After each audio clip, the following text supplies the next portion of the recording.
Nick Fuentes has been banned from Spotify after his podcast skyrocketed to number one. He's been banned. Not really sure what the point of this ban is, why they chose to ban him. Now, Nick Fuentes has been a heavily censored podcaster since he came out 10 years ago. He has been ripped off of practically every single platform. He's been demonetized. He's been worse. He's been debanked by banks. He has been censored in every possible way. Recently, he was allowed to come back into the world. He was allowed back from whatever leper island they threw him on after Elon Musk bought X and started to unban banned accounts. And Nick Fuentes was one of those. Since he's been unbanned, he has skyrocketed in popularity. He's made a lot of sense, especially when it comes to America First, especially when it comes to being the things that Israel does. Nick Fuentes has talked a lot of sense, and a lot of people have agreed with him. There's a lot I don't agree with Nick Fuentes on. I don't agree with him on what the genetic makeup or the racial makeup of the United States should be. I don't agree with him on how he feels about women and the role of women in a man's life. These are things that I don't agree with him on, but I certainly don't think he should be banned. However, he has been banned from Spotify. Again, I'm not sure what the point of this is, because when you look at Spotify's top 5 podcasts, 4 of the top 5 are America First, anti-Israel, and that is the direction that the conservative movement has very, very clearly gone in. But first, let's hear what Nick has to say about being banned from Spotify. Hooray for problems, says fuck Spotify, am I right? Yeah, what's going on, man? I guess I was number one for like a day, but I didn't even start that channel. That's not even my channel. Someone else just started uploading my show. I didn't even do it. Honest to God, it wasn't me. It wasn't even an intern. Some random guy just started uploading my show. It went number one immediately, and then they banned it. And this is the top 5 list. So you can see Nick Fuentes immediately went to number 1. That is how popular he is. This guy is popular. His ideas are popular. The ideas that he's at least been talking about lately, when he talks more about his ideas for the role of women or what the racial makeup should be in the country, maybe he'll lose some people on that. But he's gaining a lot of people who want an America First agenda, who are Christian. Nick Fuentes also talks a lot about Christianity and the role of Christianity in America. And a lot of people clearly agree with him. That is why he is number 1 in his podcast. He's also, I will say, extremely, extremely talented. Whether you agree with the guy or not, I can just say, as a professional broadcaster who's been in this business for a long time in mainstream media, on the FM dial and radio, to now doing what I'm doing, that Nick Fuentes has some serious, what we call chops in the industry. The guy is very good, naturally very, very good. But you can see here in the top 5 podcasts, who do we have? We have Nick Fuentes, then Good Hang with Amy Poehler. So that's the only one on this list that is not political. Then you've got the Joe Rogan Show, number 3. I mean, look, Nick Fuentes even outdid Joe Rogan. Then you've got Candace in number 4 and the Tucker Carlson Show in number 5. I mean, what's amazing about that is 4 of these top 5 podcasts are America First against Israel. That just goes to show that is the way, that is culturally where America is now. America is now culturally not with the establishment, not with AIPAC, not with Israel, not with any of those foreign entanglement agendas. Clearly, Americans have moved on. When will our politicians learn? They don't have to learn, because they just give us the same choices over and over again. And clearly, even when we think we're getting a different choice, like with Donald Trump, he gets bought off by an Adelson. And so then we don't really have another choice. But let me just show you some of the things that these other podcasters have said about Israel, and about America First. Here's Joe Rogan. Any reasonable person would look at Gaza and go, this seems kind of excessive. Mm-hmm. This seems kind of fucking crazy. Right. It seems kind of crazy that 70,000 people or whatever it is are dead, including women and children. Mm-hmm. Like, this is the only way to do it? Really? Yeah. Any reasonable person, that doesn't make you anti-Semitic. It doesn't make you anti-Zionist. It doesn't make you anything. It just doesn't make you pro-Hamas. Like, no, it could be pro-human. Yeah, human beings. I don't think humans should be murdered. Yeah. Just that sounds so reasonable. But the thing is, we never got into that. Yeah. Because the conversation, tactically, he entered into the conversation as, because he doesn't have really a defensible position. Mm-hmm. It's very hard to say this is the only way to do it. Yeah. So what do you say? You say you need better experts. You shouldn't be talking to this person. You should be doing this. You should be doing that. Like, why don't you have this? You've never been there. You should go there. Like, bitch, I am not going there. What the fuck are you talking about? You're not even going to Brazil for another UFC fight. Yeah, exactly. I don't go to Canada. Like, When he said, by the way, bitch, I'm not going there, he's talking about Bari Weiss, who kept begging him to go to Israel over and over and over. Every time she's been on a show, let me take you to Israel. Go to Israel with me. Let's go to Israel. You see it for yourself. Go to Israel. Just really insane. Candace Owens also tops the list of Spotify's top 5 podcasts. And of course, we know many of the things that she has said, but let's just hear them again straight from her. I would literally rather saw off my own foot than support Israel ever again, by the way. Never supporting that demonic nation ever again. That's like, I am so off that train. It's crazy. I've learned way too much. Like you delivered in every way that you are supposed to deliver by just going full mask down. You often hear this word inhumane, right? And they don't dehumanize. You dehumanized yourself. You proved that you have to not be a human to look at what is going on in Gaza and to try to spin it as necessary, as a necessary response to October 7th. That takes somebody that is something other than human to keep doing that. And that's what you've done, and that's what you're being, and I will never be able to unsee that like the rest of the world. That's why I say it's incumbent upon us now. These are our kids that are growing up. You may have been able to do it with Robert Maxwell's textbooks, raise generation people to think like I did. Like, oh my gosh, like we have to make sure that a Holocaust never happens. We have to support Israel. Nope. Now we are reading the books. We're learning about how you've executed this. You've blindfolded the entire world to what you are. And what I think you might be is possessed by a real demon. I'm Catholic. I believe in demons. And Netanyahu is very clearly a demon. And any person that supports him, like you are a part of a totally demonic enterprise, and we're never going to be able to unsee that. I mean, I don't even know if I believe in demons, but I agree with her on this. That's for sure. I mean, if I've ever seen evil, it's Netanyahu sitting in the White House smirking, knowing he's just going to get the weapons to continue blowing up kids. I don't know how it gets more evil than that. I really don't. But Candace Owens, still one of the top podcasters out there, along with Nick Fuentes. Even though they're in a beef, they don't get along. They do agree when it comes to Israel, but they don't agree on many other things. Like I said, the racial makeup of the country, what women are supposed to be, in a man's life. These types of things, I believe they disagree on. Tucker Carlson has also been a big critic of Israel's actions. This is what he's recently had to say on Piers Morgan's show. Do you view Hamas as a terrorist organization, as they've been prescribed in many countries, including the US? I view Hamas killing people, especially civilians, as horrifying, immoral, and wrong.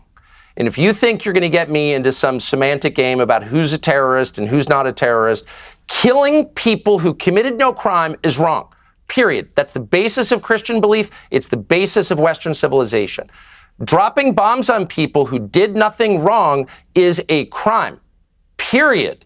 That is why we say we are better than the terrorists, because we don't kill people who did nothing wrong. And by definition, children haven't done anything wrong. So you are not allowed to kill them. And now there's an entire network of, not a television network, but a loosely aligned network, arguing that it's somehow wrong to say it's immoral to kill children. And I think it's immoral to kill children no matter who kills the children, whether it's the government of the United States, the government of Sri Lanka, the government of Belgium, the government of Israel, Hamas. It doesn't matter. It is immoral to kill people who haven't done anything wrong. That's why Hiroshima is a problem. That's why I've complained about Hiroshima. That's why the Nazis were bad. That's why everybody who murders innocents is wrong. And when did that become controversial? Like I said, I articulated that and was immediately attacked by all these, people on the so-called right. I was like, then what is the whole point?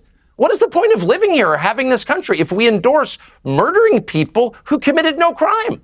How are we better than the people we supposedly hate?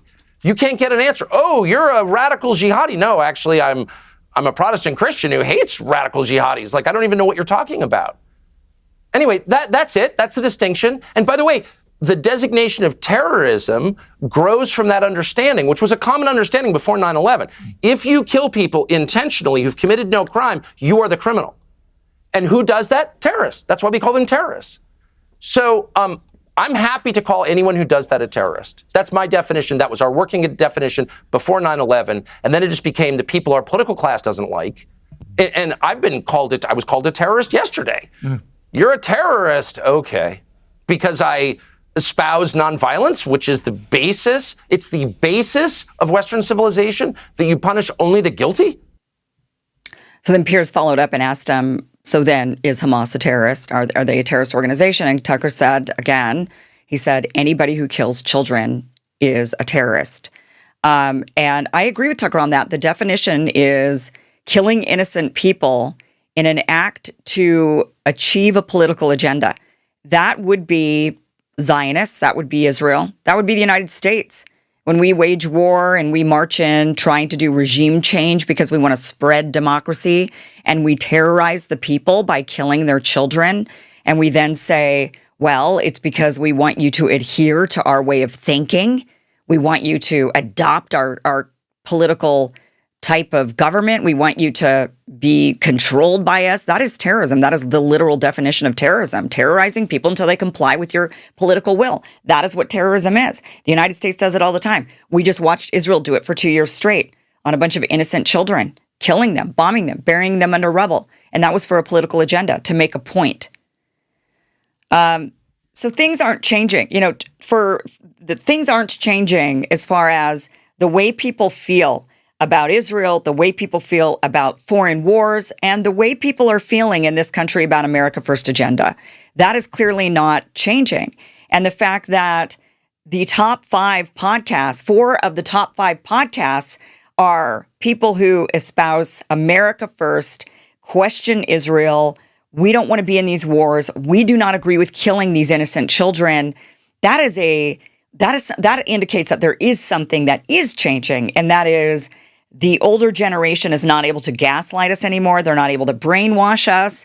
The younger generation has woken up, and these are the people they're listening to. They're listening to Nick Fuentes. They're listening to Joe Rogan. They're listening to Candace Owens. They're listening to Tucker Carlson. That is who they're listening to on the right. These are conservatives listening to these other conservative voices. I don't know if I'd call Joe Rogan necessarily conservative, but certainly Candace, Tucker, and Nick absolutely claim to be Republican and conservative. I'm not sure how Joe votes. He might be an independent like myself.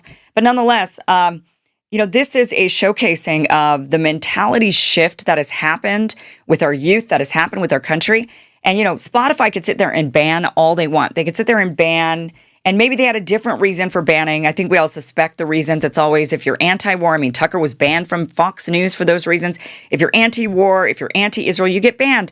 And what is the use of this? What is the use? Because guess what? Everybody's already woken up. In fact, let me show you this one last clip. This is another podcast. These are just 2 Christian women questioning Palestinians Israel. have more ethnic and genetic ties to ancient Israel than modern Israelis. Okay, than modern Israelis. Yes. So current Israel is not the Israel of the Bible. Current Israel, the state. Yes. Okay. The people who are native and indigenous to that land actually do have genetic ties to ancient Israel. The people who make up modern day Israel are not from there. Where are they from? Mostly Eastern European countries. Because of I don't know, but like the migration or something that happened? Yes, yeah. This comes from a historical professor, and he is brilliant. The majority of Palestinians are of Jewish descent. The majority of Palestinians, the people who are being annihilated right now, are of Jewish descent and are ethnically more Jewish than the European and American Jews who went and created Israel. So every time a Palestinian is murdered by an Israeli, a person who's more Jewish is murdered by a person who's less Jewish. It's true that the Israeli is practicing Judaism or is a secular Jew. And it's true that those Palestinians who are Christians and Muslims, whose ancestors converted to Christianity and Islam, but it's just a weird, ironic twist that the people who are closer related genetically to ancient Israel are the people who are being annihilated right now. That is mind-boggling. Yes, it is. So Christians are starting to question everything. And if you are a Christian, just do this little exercise for me. Go back and read the passages about the end of times, about the war on Jews in Jerusalem, about the battle, the Armageddon, the end of times. I want you to go back and reread this. Reread also the prophecy that was given to, or the promises that were given to Abraham. And I want you to think about, just reverse it in your mind. Just do this exercise.